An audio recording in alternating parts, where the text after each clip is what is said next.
Hello, everyone. Welcome. I am Tangela, the founder of Soul Search, and I'm excited to be here for this episode of the Ascension Dimension with Jared the Medium.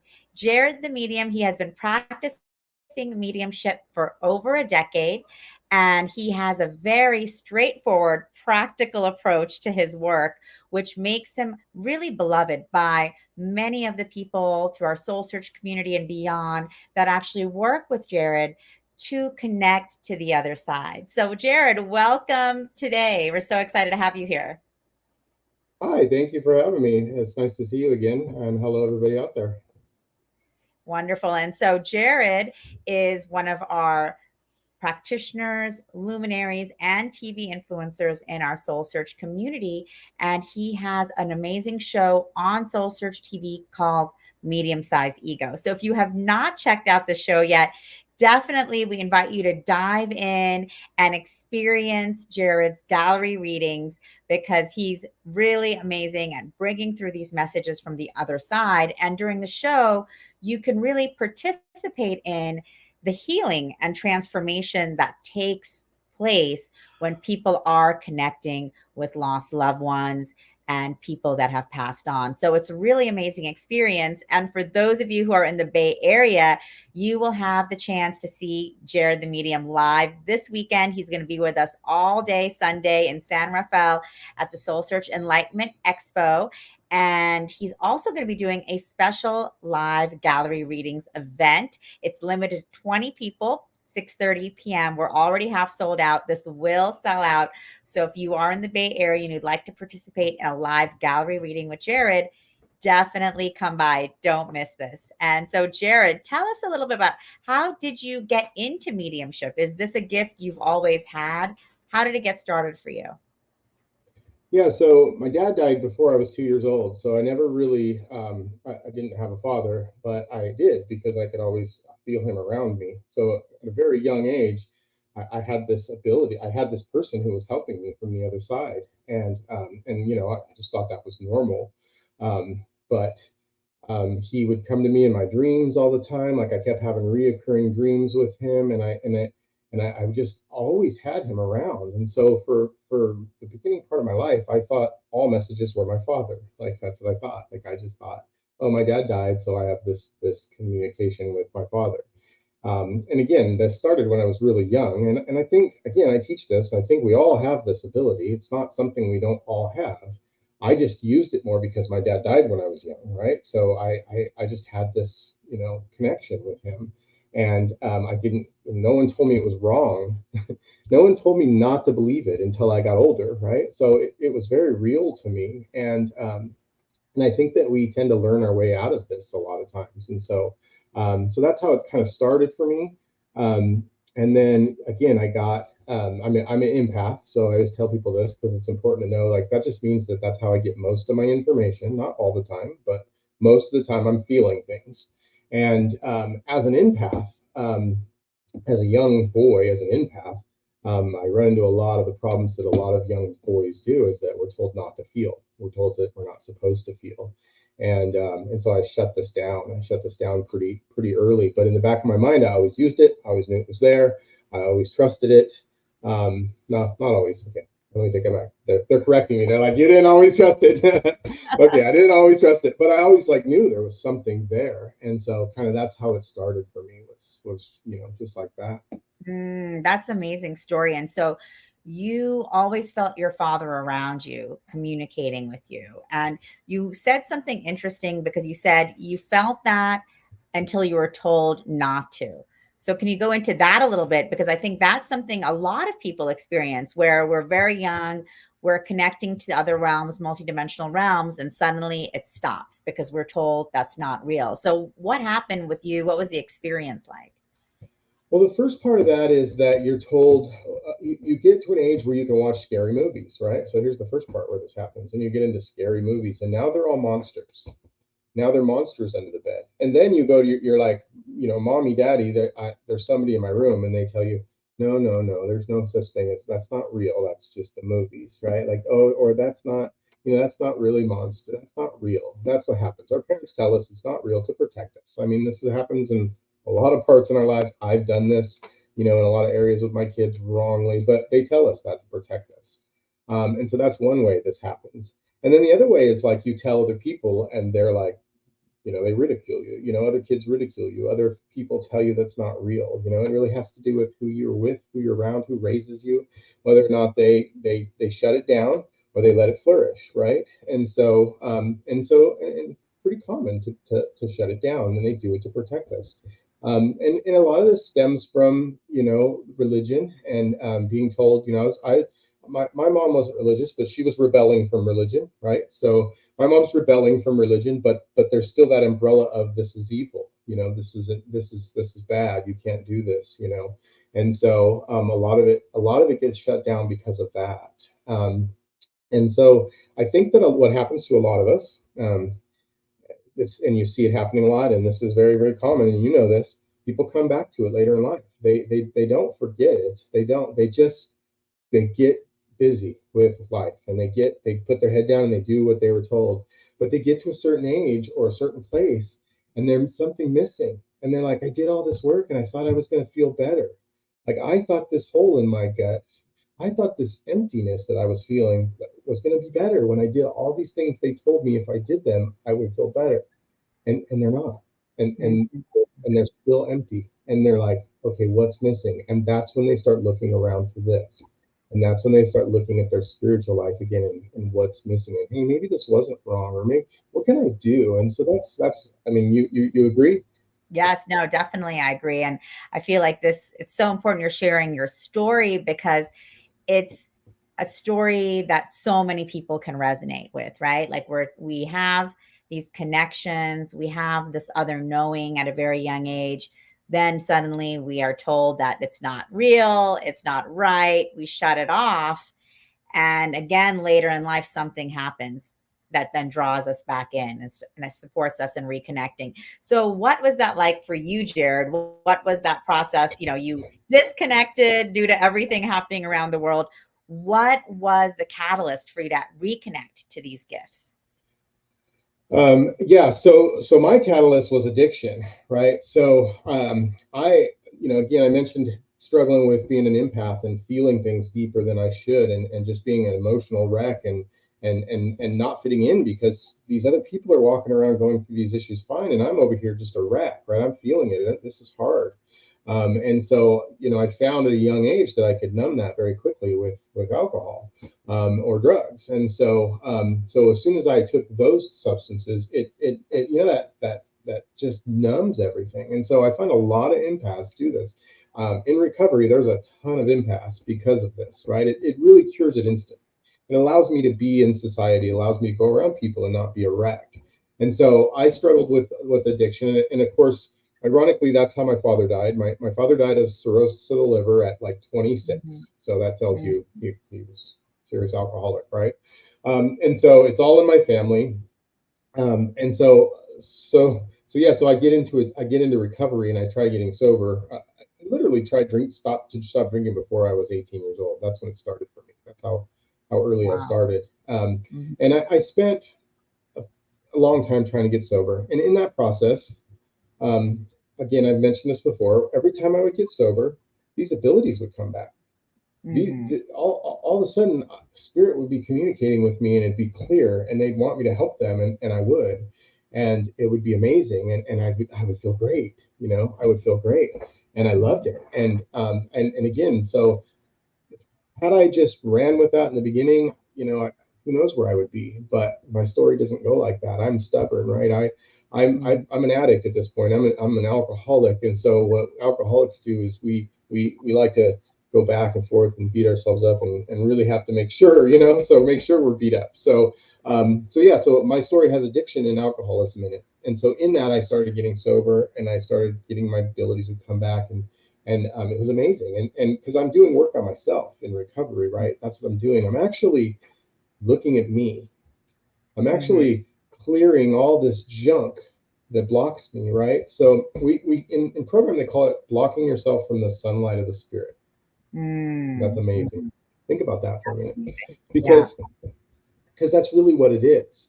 And I describe it like this. Okay, this is what I explain, how I describe it to people. you've got something that you're hiding from Mhm.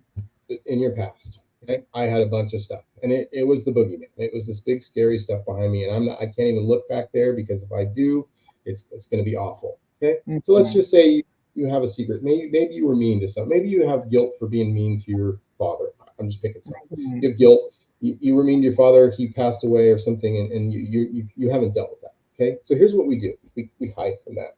We're hiding. Mhm. I say we're hiding like this, but this is how I describe it. Once you're hiding from one thing, you're hiding from everything. That Mhm. includes the sunlight of the spirit. Wow. Mhm. That includes spirit. Hmm. Do you understand? And I know this because every time I would get rid of all that stuff, and I would be a clear, like they call it clear channel. Every time Mhm. I'd be clear of all my stuff, spirit would just flood in, and they'd give me messages for people. They tell me what to do. They would help me. Everything seemed to go really smoothly when I Mhm. got rid of that junk. See what I'm saying? So I always describe it like if you're hiding from one thing, you're hiding from everything. So you got to Mhm. go back and get rid of all the stuff you're hiding from in order for spirit to work with you. Wow, I love that. If you're hiding from one thing, you're hiding from everything. And so many of us hide from so many things. There's a lot of shame and guilt and self judgment that all of us carry. And, I think you bringing forth that lesson for everyone. It's like we're not here to hide from anything or from anyone. We're here to just to be ourselves truly and authentically. So that's a very powerful practice. Yeah, and this is how like you mentioned, I tell her like I try to simplify everything. This is one of those things I try to like really simplify it so it's easy. Like because things get so in every profession. I never liked this. Like you go Mhm. into any profession and they start using these short-term words and these codes and like everybody's talking like everybody else knows what they're talking about, and people just stand there like okay, and they don't have any idea what you're talking about, right? Like I've always hated that, so I try to like and that's why you'll see in my galleries while I'm doing readings and how I'm reading people, I'm stopping right in the moment and telling everybody in the room, look, this is how come I got this. This is what this is like. This is what this feels like. And again, it did two things. It just brings everybody in with me. They're in there with me, giving this person a reading, and they feel it, and they're involved and they understand. And then it also shows people that again, I always say this: it's not a magic gift. You do what I do. Everybody does what I do. That's the truth. And so by showing you how I'm getting there and the subtlety of it and when I got that and why I got it, people are like, oh, okay, yeah, I understand. I get it. I'm there with you. So that's the Exactly. idea behind that. Definitely. And I think your show really demonstrates that really beautifully. And so, I encourage those of you who have not watched to definitely check out Jared's show on Soul Search TV, Medium Size Ego, because these are all taken from your gallery readings at Soul Search Expos and other events where you're actually bringing through messages for people and you're explaining at the same time, like you're just saying now, how you're doing it, why this is occurring. And I think for me, what's so impactful to see is the transformation that takes place with people when they receive these messages. Yeah, it's amazing work. I mean, I can't explain how amazing it is to do this. It really is. And I tell everybody like it's just like anything else. I'm not like special. It's not like, oh, you've had this gift. Well, we've all had this gift. We all have this. We all use this. Okay. I have just practiced it. Like Mhm. anything else, I describe it like a boxer. Okay. If you want to get better, you got to practice boxing, right? Now, if you try to, you go to fight with a boxer, you might be able to throw a punch at him, but you're probably not going to land it, right? You're probably not going to land it because you haven't practiced. And that's the same thing with messages. Like you can do this work, but Mhm. if you just go out on a limb and try to swing for it, like go after the big guns, you're probably going to miss. You see, so like, and that's the mistake that people make. So yeah, it's just practice and learning your signs and symbols and not giving up. I mean, I've almost given up this several times, but I mean I've been through a pretty rough life. Like I've had it pretty rough. I've been at the lowest place you can be as a human being. That's the way I describe it because I've been Mhm. suicidal. Okay, so that's I. And again, you'll see I'm free to tell everybody everything about me. Mhm. But I've been at the lowest place you can be on this earth. and that is wanting to leave, right? And I've been homeless. I've been and slept in my car. I've slept in parks. I mean, I've been at the bottom of the barrel, and it helps me every day. It helps me every day, and it helps me connect with people. It helps me help people who are going through things. So all those things that I went through, they help me. I help other people with that now, right? And so that becomes now my gift, right? So you say gift. My gift is actually that I made it through all that tough stuff. It's Mm. not this ability. This ability is something that comes when you do the right thing, when you follow spirit. Like it's not something that you were given as a gift. The gift was getting through all that stuff because now now experiencing spirit. I can work with spirit because I understand. So I don't know if I explained that well enough, but that's kind of how I feel about it anyway. That's the gift. The gift is surviving through all that and getting to the other side. Exactly. Surviving and thriving. And I think, that is a huge gift that you're giving to people by sharing your story. So honestly and courageously and vulnerably, because I think, we have the tendency to see someone like you, oh, Jared, the medium, he has these incredible mediumship gifts, abilities. I don't have that. I can't do that. I am just here in my place struggling through life. And like you mentioned, you have suffered addictions, alcohol, drugs, homelessness, suicidal thoughts. So, you're sharing that, you have, it's not like you've lived this idyllic life where everything has gone perfectly, or that you have just been doing spiritual practice for 30 years to develop to this level. And we're not saying that that's not great if you are doing that or you're on that path, but this path is for everyone in all ways, in all types. So there's no one that's left behind. There's no one that can't move forward. And there's no one that can't connect, no matter who you are, where you are. So I love that you're sharing that, Jared, because I think that's a really important message for us to get out there, because I think we have a lot of programs, even around spirituality and religion, about the type of person you need to be. And if you're not, you're just not going to get there, or you're not going to be that person, or we carry so much shame inside of us for not being that person that we think we're supposed to be. So there's a lot to unravel here for all of us. Yeah, and that's the idea. I'm reaching out to the rest of the people, not the ones who are like on a spiritual path already, or who are doing, have that ability or have those connections, or was raised that way. Like I was, some people are raised to be spiritual. That's great. That's not my path, and I can help all the rest of them. You know what I mean? I can work on the rest of them. I can show them how I do it. I don't do it. I just show them. All I am is an example, right? All I can do is show them.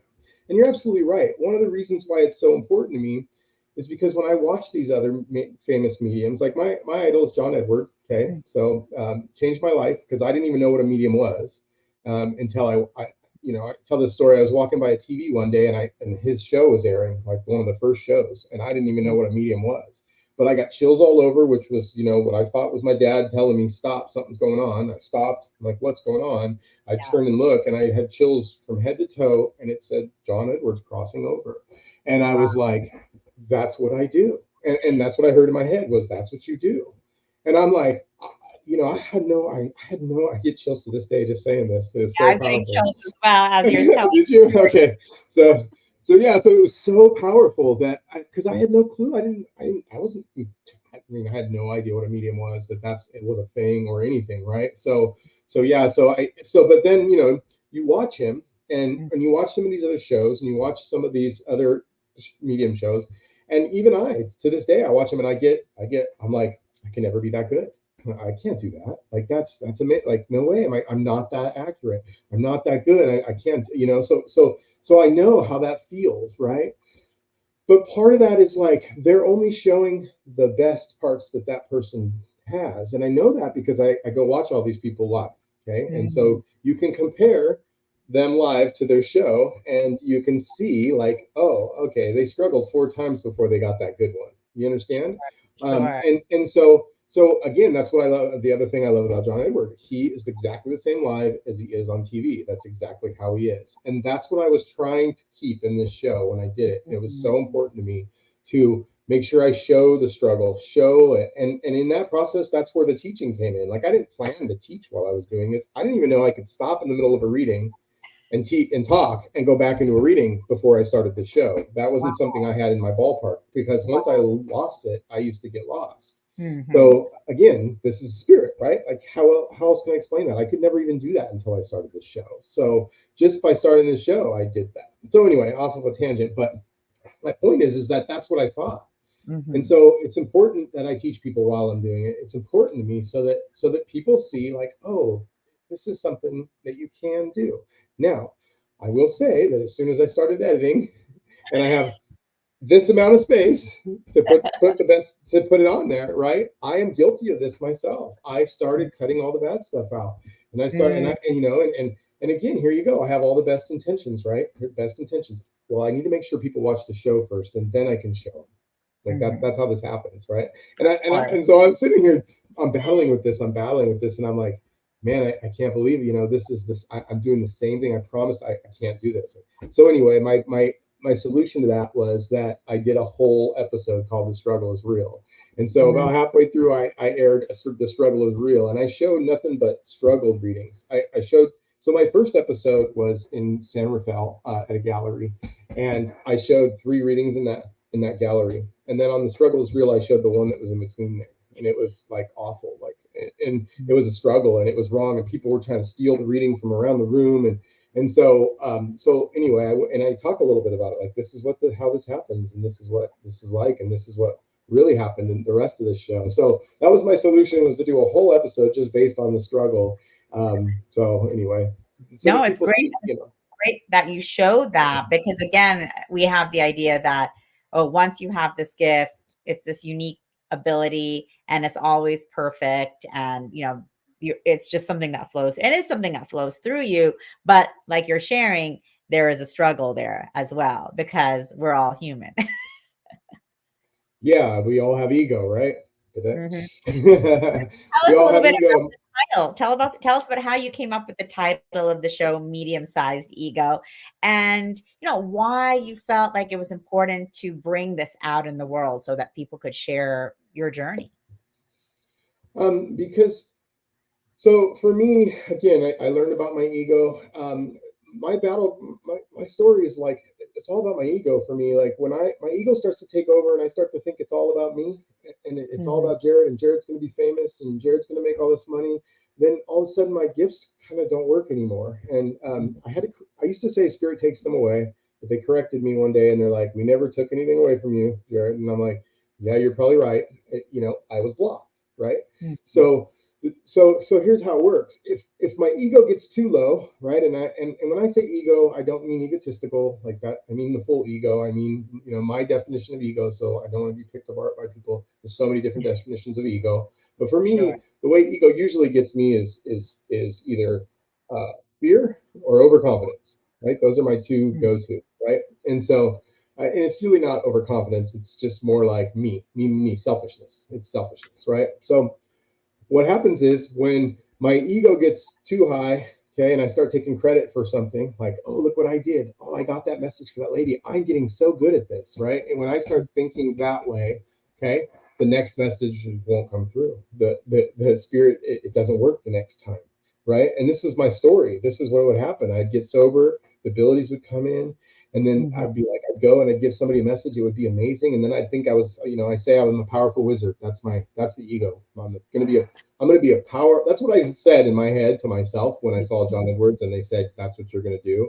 Or that's mm, I said in my head, I'm going to be a powerful wizard, right? So that's my alter ego.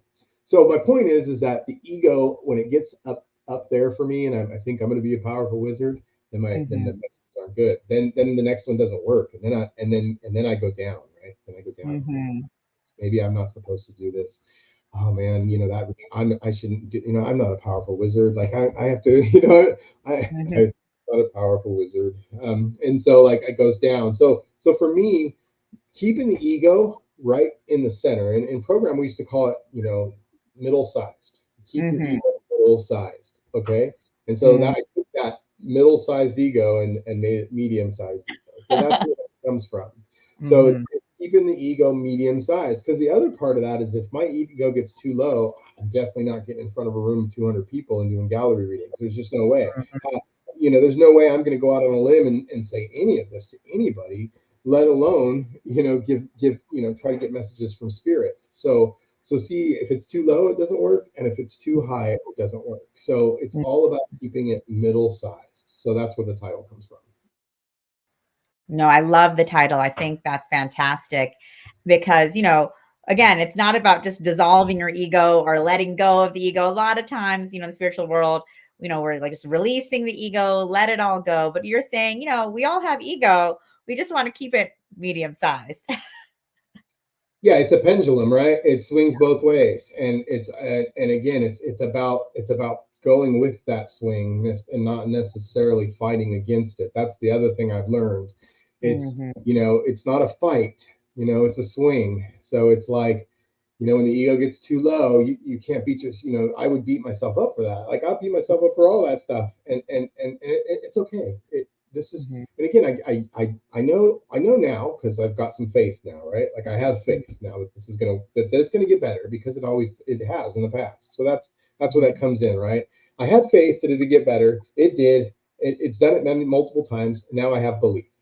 Now I Mhm. believe it's going to be better because my faith, I've seen my faith through a few times, and now I have belief. So there's a good definition of the difference between faith and belief for me.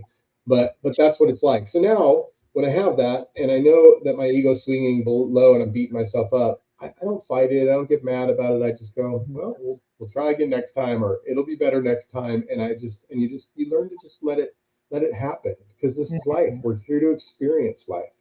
We're not here to fight it. We're not Mhm. here to suffer through it. We're here to experience it. So, again, no ego is not correct either, in my opinion. It's just an opinion. I'm not again, I don't claim to know, an expert on any of this stuff. This is all just stuff that I've gotten from spirit Mhm. directly. Like, I don't believe, I always tell this to people. I'm super skeptical, believe it or not. I don't, even though this is what I do, I'm super Mhm. skeptical.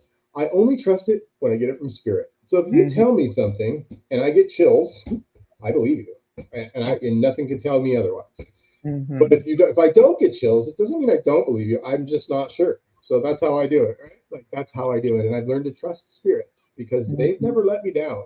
Never. Mhm. Never. And so you were talking a little bit about faith and belief. And so let's talk about how, people react, when they first meet you, when they first come to a gallery reading. We're going to have a live gallery reading this weekend at San Rafael. And, we have a lot of newcomers that come to our events that have never been to this type of expo with spiritual people, messages from the other side. And there is a lot of skepticism and disbelief, which we encourage. We always want people to ask questions. We always want people to ask, what is going on. And so tell us a little bit about, that experience working with people and seeing them go from complete disbelief and skepticism to having an experience themselves. And what is that like? Yeah, I mean that is one of the best rewards of this work is seeing people is changing people's opinion. I mean that is what my job is, right? As a medium, I tell people I go I'm a I'm a medium who's supposed to I'm an evidential medium. So I'm trying to do is bring evidence that your loved ones are still here. Like that's all I'm trying to do, and that Mhm. doesn't prove anything about me, right? That means that you're going to go home and go, I know you're still here. And then you're going to start communicating with your loved ones, right? So I always tell everybody, my job is to teach you, you don't need me. You don't need me. You can go home and talk to them. You don't need me. I'm Mhm. just a little reminder that this might be real. It Mhm. just might be real. So again, my favorite are like the skeptics who completely turn around, or I get a lot of men who are disbelievers. So a lot of times I'll do like free giveaways and stuff, and I'll give away like free readings, and whenever I do, and a woman wins it, she'll always bring a man with her because she doesn't know what she's getting into. She's coming, to my reading place, and and Mhm. so the men always, in this situation, the men always come, and the men are sitting there and they're like skeptical, and then it always works out that the reading ends up for the man, and it blows the man away, and the wife's just like, see, I told you, I told you. And so those experiences are pretty amazing, pretty amazing. And in the galleries, it's kind of a mix. You never really know how everybody is. You can kind of fill the room, and you're going to have the skeptics. That's normal. And I've learned a different way to deal with skeptics, because, like I said, I'm I'm skeptical. So when I get comments on Facebook or whatever that are skeptical, or people say something skeptical, I just say, I appreciate your skepticism, and I'll even ask them, what led them skeptical. And so my new thing is just to get them to tell me, because I want to know that. I want to know how I'm coming off. How can I get better? How can I be better at that? How can I improve that? How can I be less, more acceptable to the skeptics? And so that's what I try to do. But it is an amazing thing. It is. It is. And also, what I love in watching your show, just seeing the immense healing that comes through once people are connecting to that husband who's passed away, or other family member, and there's a real transformation that's quite visible and visceral that takes place. You want to share a little bit about that and how that feels for you, and just working with people through these transformations and the healing? Yeah, it's kind of funny. I'm pretty detached when I read. So emotionally, I usually am not feeling what they're feeling. So I'm Mhm. I'm I'm very detached. I don't remember my readings 90% of the time. If I'm remembering it, it's probably me. So like I don't remember any of it. My wife, she remembers everything.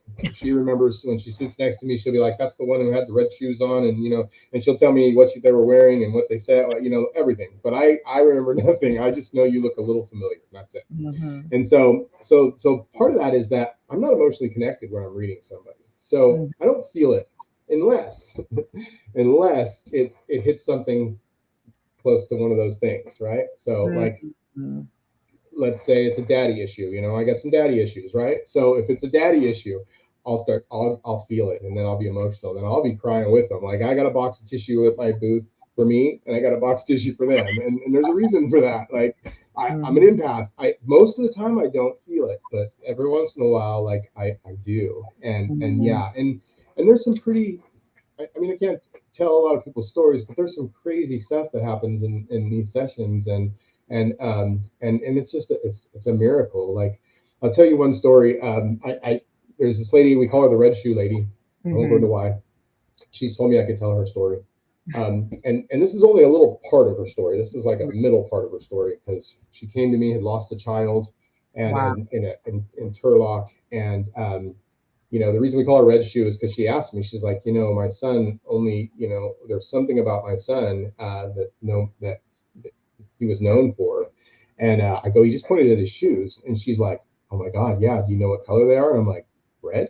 And she's Mhm. like blown away by the fact that I knew that there were red shoes. Like that was the one thing that like turned it, right? So like that's why we call her the red shoe lady. So anyway, long story, all her family comes to me. I've done a lot of work with her. Well, she's one of those persons I gave a free reading to. She brought Mhm. her husband. She brought her husband. It was a Mhm. free. It was a free. Wasn't a reading. I'm sorry. It was a meditation. So Mhm. she brings her husband for a meditation, and pretty skeptical guy. Lost his son also. He's sitting there. We're doing this. I'm doing this guided meditation for the two of them, and all of a sudden it just turns to him, and I can feel this male energy come in, and it's his father, and his father comes through, and I can, I'm guiding the meditation from what they're giving me, right? So we come out of this, and I said, so was that your father that handed you that watch? And he was just like bawling, right? Like he emotionally had let go of Mhm. in this thing. So they leave. So that's kind of how it happened. They leave.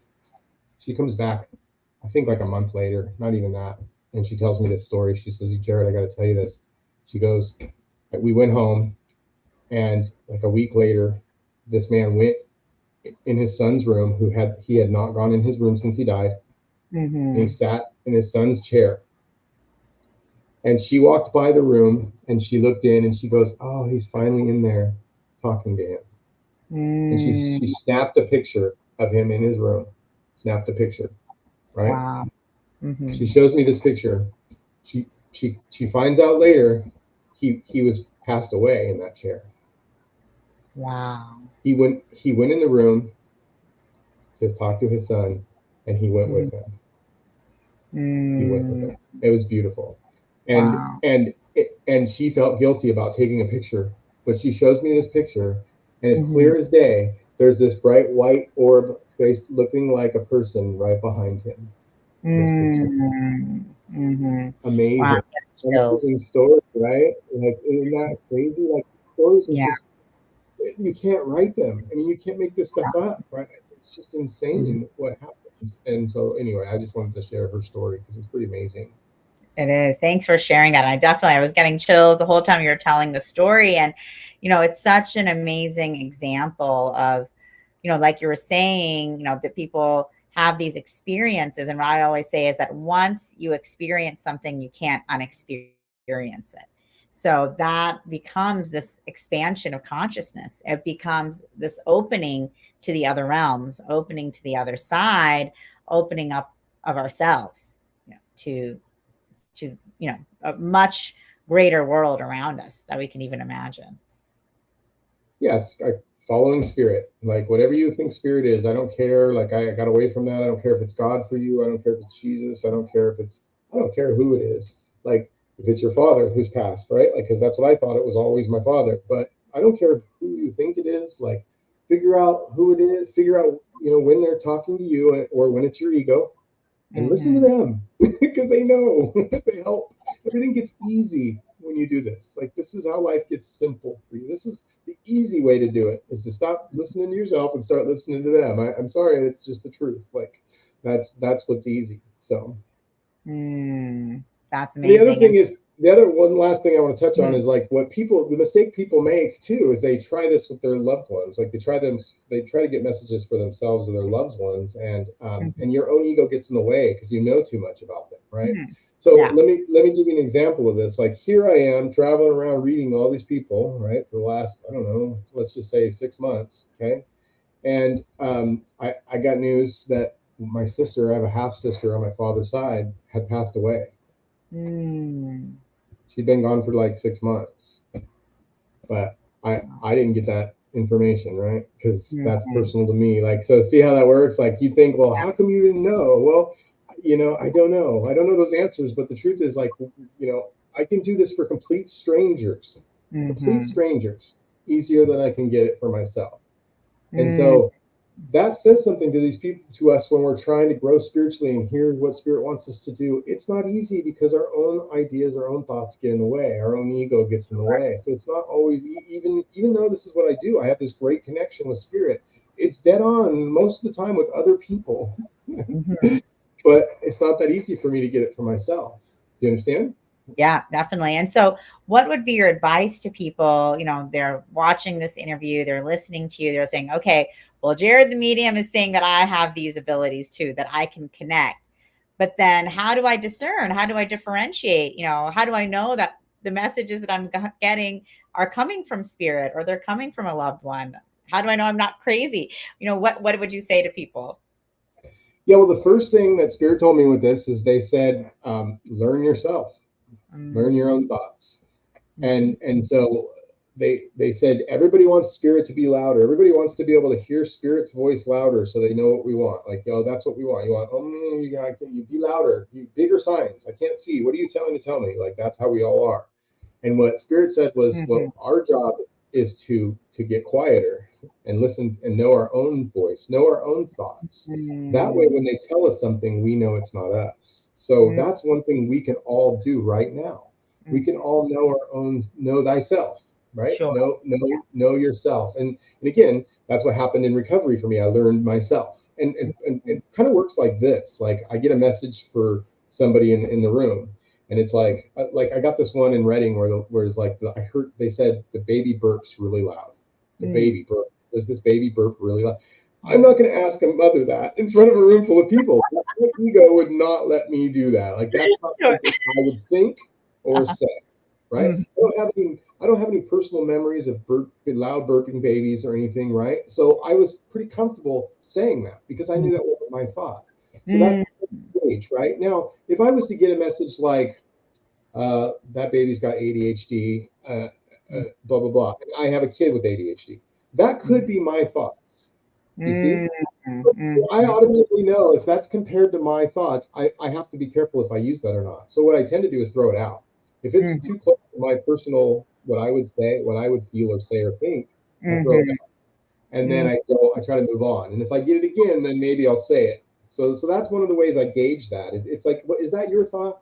Is that something you would think? Is that Mhm. something from your past? If it's completely random and out of nowhere, then there's a good chance that could be spirit. So there's the first gauge, right? The first gauge. Okay. Mm-hmm. Second thing is you have to practice with strangers. So Mm-hmm. you have to find a place that you can, openly practice this and see if it's really, if that's what you're getting or not, so that you can start to tell when it's yours or when it's not. And that's the part people miss. They try it on their loved ones. They try it at home. They get a deck of cards and they try to read for themselves. But Mm-hmm. again, I know what I want for myself. It's hard for me to get messages for myself because I'm going to mix it with my own wants and my own needs. So that's where that ego thing comes in and being right sized, right?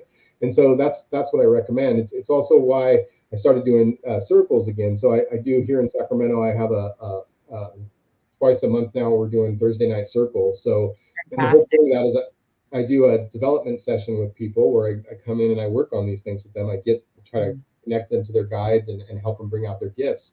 And then when they come to circle, they can practice in circle setting. And then people come to circle to get readings, and then they have random strangers to practice on.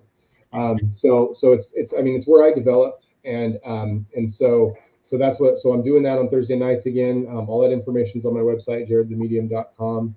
The development sessions on there.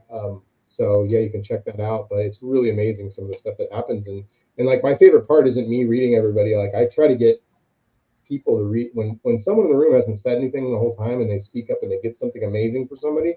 That's what Mhm. that's it's all about the development for me. I love that. Exactly. That's amazing. And so, you're really doing so much to support people, one, in developing their mediumship skills and abilities, and then two, just expanding and opening up because, whether it's, actually getting a reading from you or just sitting and watching you give readings or watching your show, that expansion's occurring, that shift, that going from disbelief to belief to knowing to connection, all of that transformations taking place. So it's really exciting. And, I really encourage everyone, to check out Jared's new show on Soul Search TV, Medium Size Ego, because you are going to get to see him in action, the good and the bad, the That's right. successes and the struggles. The Do struggle you is have real. a episode? Do you have a favorite episode, Jared?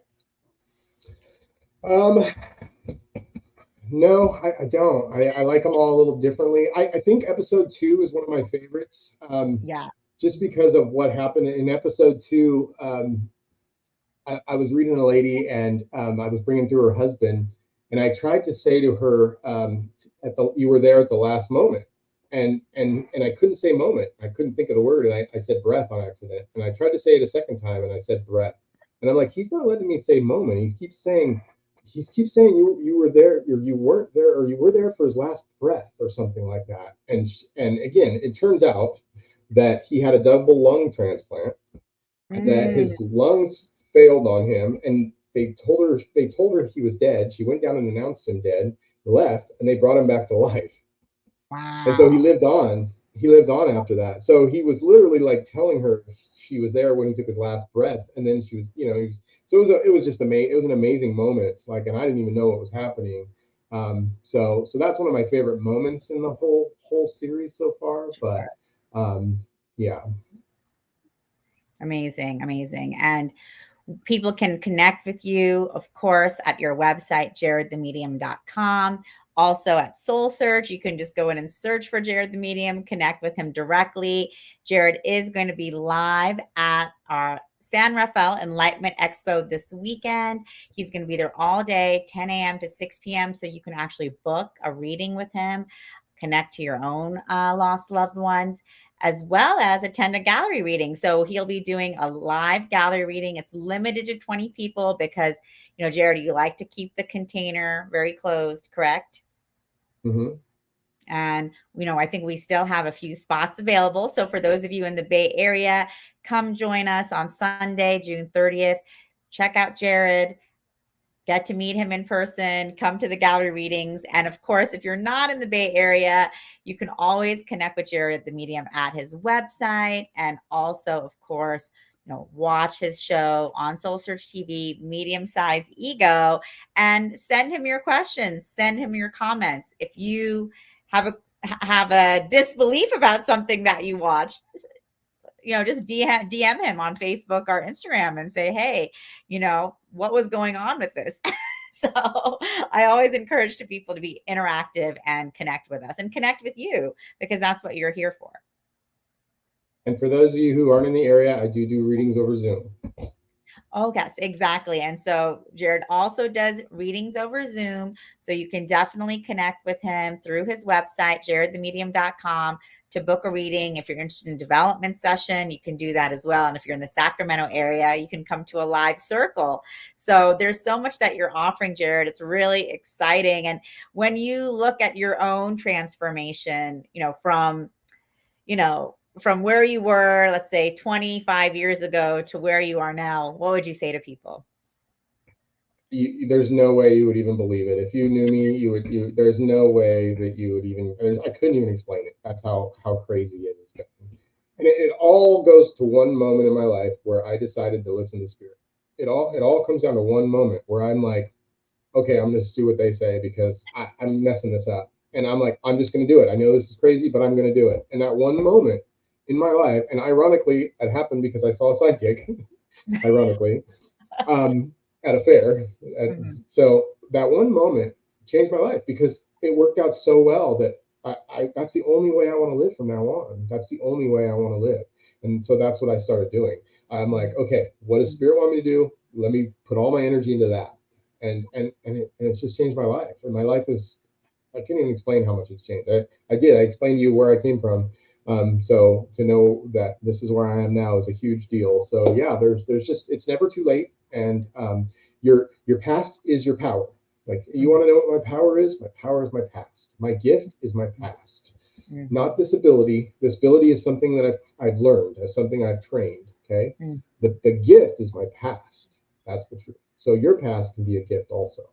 That's beautiful. I mean, thank you for sharing this really inspiring story, Jared. And I just hope that all of you watching, take away from this that, it's never too late. It's never too late. And your power is your past. So many of us are so ashamed of our past, hold judgments against ourselves for what we've done or haven't done. And, we can just always be moving forward, and it's never, where we're at in this moment is never complete. So thanks for being an example and showing us that we are able to keep moving, keep growing, no matter how dire you might think your personal situation is.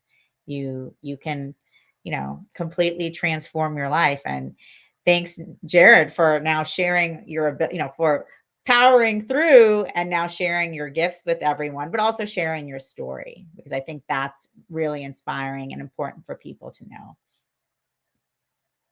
Thank you. Well, wonderful. Thanks so much, Jared. It's been great chatting with you. And for everyone who's tuning in live or on the replay, thank you so much.